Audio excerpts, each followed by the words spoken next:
Hello student, कैसे हैं आप लोग। आई होप आप बहुत अच्छे होंगे। माई सेल्फ काजल और मैं एम्स भोपाल से हूँ। तो आज इस वीडियो में हम लोग बात करने वाले हैं अबाउट एम्स। तो एम्स का नाम तो सबने सुना ही होगा, ऑब्वियस सी बात है क्योंकि ये खुद में एक बहुत बड़ी ब्रांड है। तो आज हम लोग इसके बारे में बात करने वाले हैं कि कौन कौन से एग्जाम कंडक्ट करवाते हैं। तो फर्स्ट ऑफ ऑल हम देखें तो एम्स का फुल फॉर्म हमें जानना चाहिए। मेरे हिसाब से बहुत लोगों को पता होगा, फिर भी हम आपको एक बार रिकॉल करवा देते हैं। तो जिसका फुल फॉर्म है वो है all India institute of medical science. तो अब हम लोग इसमें देखते हैं कि ये कौन कौन से एग्जाम कंडक्ट करवाती है। तो ये mainly 2 types of exam conduct करवाती है। एक तो ये नर्सिंग के लिए करवाती है और एक पैरामेडिकल के लिए। नर्सिंग में भी 2 एग्जाम होते हैं, एक बीएससी ऑनर्स नर्सिंग के लिए और एक पोस्ट बेसिक के लिए। तो इस वीडियो में हम लोग जो मेनली बात करने वाले हैं वो बीएससी ऑनर्स नर्सिंग के लिए बात करने वाले हैं। इसमें हम लोग बीएससी ऑनर्स नर्सिंग की फुल डिटेल्स देखेंगे कि इसकी एग्जाम डेट क्या है, इसके एप्लीकेशन फॉर्म कब रिलीज हो रहे हैं, इसकी सिलेबस क्या है, एग्जाम पैटर्न क्या है, मतलब इसमें हम लोग सब कुछ देखने वाले हैं। तो अगर आप चैनल पे नए हैं तो चैनल को सब्सक्राइब कर लें, ताकि इससे रिलेटेड जो भी इंफॉर्मेशन होंगे आपको सब इस वीडियोज़ में मिलते रहेंगे। सब इस चैनल पे आपको टाइम टू टाइम मिलते रहेंगे। और अगर हम लोग पोस्ट बेसिक और पैरामेडिकल की बात करें तो हम उस सब पे अलग अलग वीडियोस बना देंगे ताकि आपको कोई कंफ्यूजन ना हो, क्योंकि अगर हम एक साथ ही सबको अगर इंक्लूड कर लेंगे तो खिचड़ी हो जाएगी। फिर आपको हो सकता है थोड़ा कंफ्यूजन हो जाए, आप गलत एग्जाम डेट गलत एग्जाम का समझ लो। इसलिए यहाँ पे आप देख सकते हैं कि हम इन सब का बात करने वाले हैं। आपका जैसे कि एग्ज़ाम डेट हो गया, एप्लीकेशन फॉर्म डेट हो गया, एग्ज़ाम पैटर्न हो गया, सिलेबस हो गया, ये सब की बात करने वाले हम लोग इस वीडियो में। सबको हम एक एक करके देखेंगे कि किसका क्या है। तो चलिए अब हम इसमें सबसे पहले हम लोग देखते हैं एग्ज़ाम डेट का कि आपका एग्ज़ाम कब से होने वाला है। तो जो आपका एग्ज़ाम डेट है वो आपका बीएससी ऑनर्स नर्सिंग का आपका जो एग्ज़ाम डेट है वो आपका 3 जून है, यानी कि 3 जून से आपका एग्ज़ाम होने वाला है बीएससी ऑनर्स नर्सिंग का। और अगर हम लोग पोस्ट बेसिक का देखें तो पोस्ट बेसिक का जो एग्ज़ाम है वो आपका 24 जून से है। तो ये मतलब इसमें हम लोग मेनली बीएससी ऑनर्स नर्सिंग का बात करने वाले हैं। तो आप उसका देख सकते हैं कि इसका 3 जून से आपका एग्ज़ाम स्टार्ट है। और अगर रिजल्ट का देखें तो जिसका रिजल्ट का जो डेट है वो 12 जून है। तो काफ़ी जल्दी इसकी रिजल्ट आ जाती है। एम्स काफ़ी एक्टिव है इन सब चीज़ों में। तो अगर हम लोग पिछले बार का देखें तो पिछले बार भी बहुत जल्दी हो गया था। उसके जो पिछले बार जो हमारा जो एग्ज़ाम कंडक्ट करवाया गया था वो आपका 18 जून को हुआ था। और इसका जो रिजल्ट था उसका डेट तो 24 था, बट बाद में ये 28 तक आ गया था, यानी 28 जून को इसके रिजल्ट आ गई थी। तो एम्स काफ़ी जल्दी रिजल्ट दे देती है और इसकी काउंसलिंग भी काफ़ी जल्दी हो जाती है। तो अब ज़्यादा वो नहीं होना, जल्दी आपका सब कुछ हो जाएगा, इसलिए खुश रहो। और अगर हम लोग इसका एप्लीकेशन फॉर्म का डेट देखते हैं तो एप्लीकेशन फॉर्म जो है वो आपका अभी उसका कोई क्लियर डेट नहीं आया है। तो इसका जो टेंटेटिव डेट है वो है कि आपका 4th वीक ऑफ अप्रैल तक आपका इसका डेट आ जाएगा। तो अगर हम लोग पिछले साल के अगर हम लोग कंपेरिजन में देखें तो पिछले साल भी ऐसे ही हुआ था। जैसे इसमें 2 टाइप से होता है। इसमें पहले बेसिक रजिस्ट्रेशन करवाया जाता है, उसके बाद फिर बेसिक रजिस्ट्रेशन होने के बाद आपका फिर आरयूसी कोड जनरेशन होता है, उसके बाद ही आपका फाइनल रजिस्ट्रेशन होता है। तो थोड़ा इसका जो मतलब एप्लीकेशन फॉर्म वाला है वो कॉम्प्लिकेटेड है थोड़ा आपको, मतलब तो ऐसे जनरली हम लोग जैसे नीट का भी है तो एक बार में सब कुछ भर देते हैं, एक बार में हो जाता है, लेकिन इसमें थोड़ा ऐसा नहीं है। पहले आपको बेसिक रजिस्ट्रेशन करवाना होगा, फिर आरयूसी कोड जनरेट करना होगा, फिर आपका फाइनल रजिस्ट्रेशन होगा।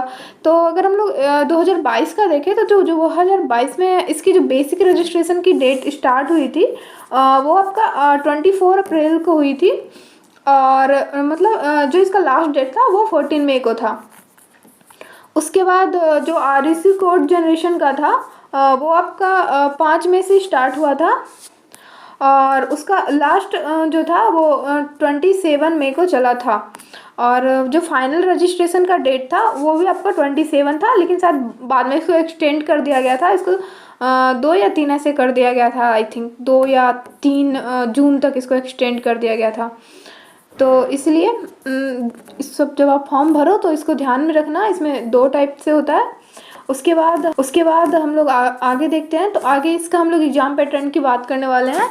तो जो इसका एग्जाम पैटर्न है, इसमें हम लोग देखते हैं कि इसके जो मतलब एग्जाम जो इसके जो क्वेश्चंस होते हैं वो इंग्लिश और हिंदी दोनों में होते हैं। मतलब बहुत बच्चों को प्रॉब्लम होता है कि मैम इंग्लिश में होगी कि हिंदी में होगी। तो जो हिंदी वाले बच्चे होते हैं उनको डर लगते रहता है कि इंग्लिश में हुई तो कैसे देंगे। फिर इंग्लिश वाले बच्चे को तो फिर भी चलो हिंदी आती है तो वो कर लेंगे, लेकिन उतनी नहीं आती है कि वो हिंदी में पढ़ के पूरा दे दे। तो इसीलिए आपको टेंशन बिल्कुल नहीं लेना है, क्योंकि आपका बोथ ऑफ मीडियम एग्जाम होने वाले हैं। आपके क्वेश्चंस दोनों टाइप, मतलब आप एक क्वेश्चन जैसे इंग्लिश में लिखा है उसके नीचे ही आपको हिंदी भी लिखे हुए मिलेंगे। तो आपको किसी भी मीडियम में हो आपको कोई टेंशन नहीं होने वाला। उसके बाद हम लोग देखते हैं इसमें कौन से चैप्टर मतलब कौन से सब्जेक्ट से कितने कितने क्वेश्चंस पूछे जाते हैं। तो अगर हम लोग बायोलॉजी की बात करें तो उससे 30 क्वेश्चंस आते हैं। केमिस्ट्री से भी 30 क्वेश्चंस आते हैं। उसके बाद अगर फिजिक्स का देखें तो फिजिक्स से भी 30 क्वेश्चंस है और जीके से 10 क्वेश्चन है। यानी कि टोटल जो इसके क्वेश्चंस है वो 100 क्वेश्चंस है और हर एक क्वेश्चन 1 मार्क्स का होता है। एक क्वेश्चन 1 मार्क्स का होता है और इसकी जो नेगेटिव मार्किंग होती है वो आपका 1/3 होती है।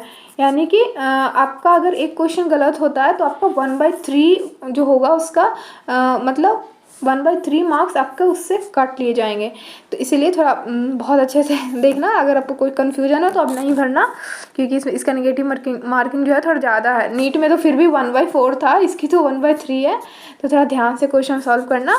और वेटेज देखें तो बायोलॉजी केमिस्ट्री और फिजिक्स की तो सेम है और जनरल नॉलेज की थोड़ा कम है, बट काफ़ी है।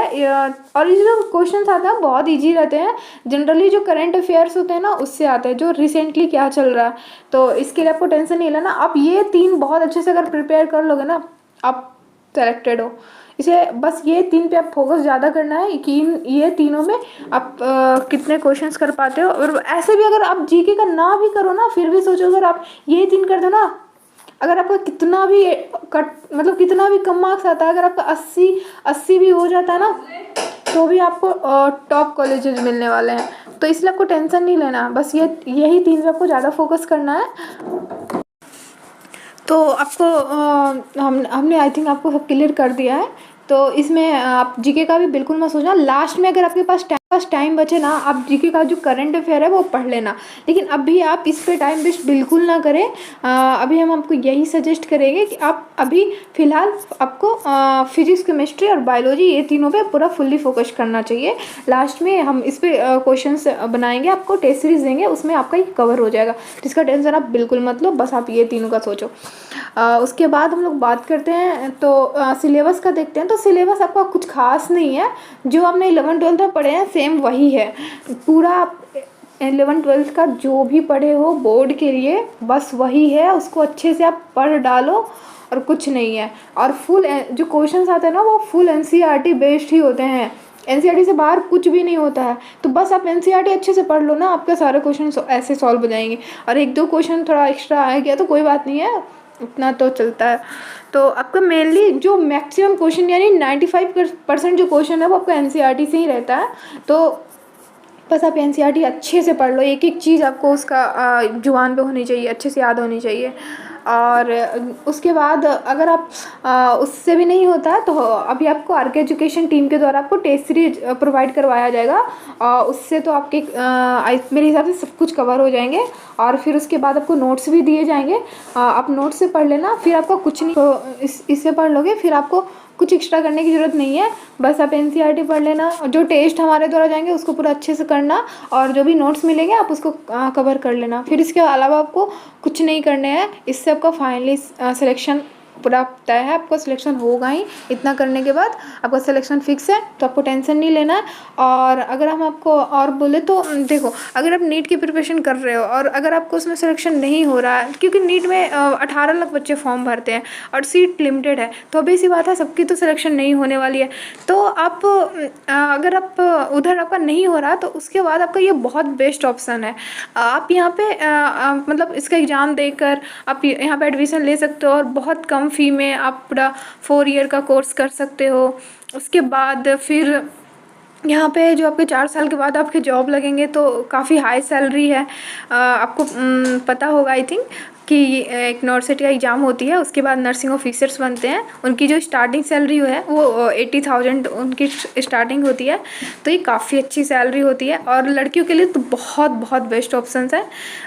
इवन आप MBBS भी करते हो तो आपको 10 साल तो मिनिमम चाहिए ही आपको करियर सेट करने के लिए। लेकिन यहाँ पे आपको 4 साल में आपकी जॉब लग रही है और आपको इतनी अच्छी सैलरी मिल रही है। तो इतने कम टाइम में आपको इतने अच्छे ऑप्शंस, मेरे हिसाब से बहुत अच्छी है ये। तो आप जिनको नहीं पता है वो भी आप ज़रूर से ज़रूर मतलब ये एग्ज़ाम दें, ताकि आप फ्यूचर में आपको बाद में रिग्रेट ना हो। क्योंकि मैंने बहुत सारे स्टूडेंट्स को देखे हैं कि वो नीट के पीछे भागते रहते हैं, बाद में उनकी सिलेक्शन नहीं होती और वो कहीं का नहीं रहते, बाद में वो घर बैठ जाते हैं।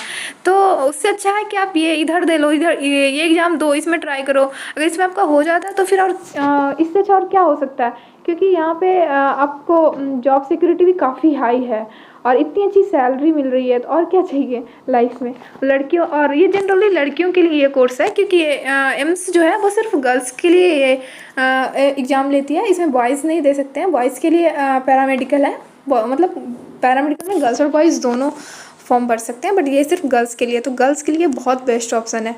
तो मेरे हिसाब से आप अगर आप कभी नहीं दिए हो तो इस बार आप एग्ज़ाम दो। आप नीट की प्रिपरेशन कर रहे हो फिर भी दो आप, मतलब एक आपको बैकअप प्लान तो रखना ही चाहिए, ताकि आपको बाद में अगर नीट में मतलब नहीं होता है मान लो, तो फिर आपको इधर इसमें हो गया तो फिर काफ़ी अच्छी होती, काफ़ी रिलैक्सिंग लगेंगे आपको।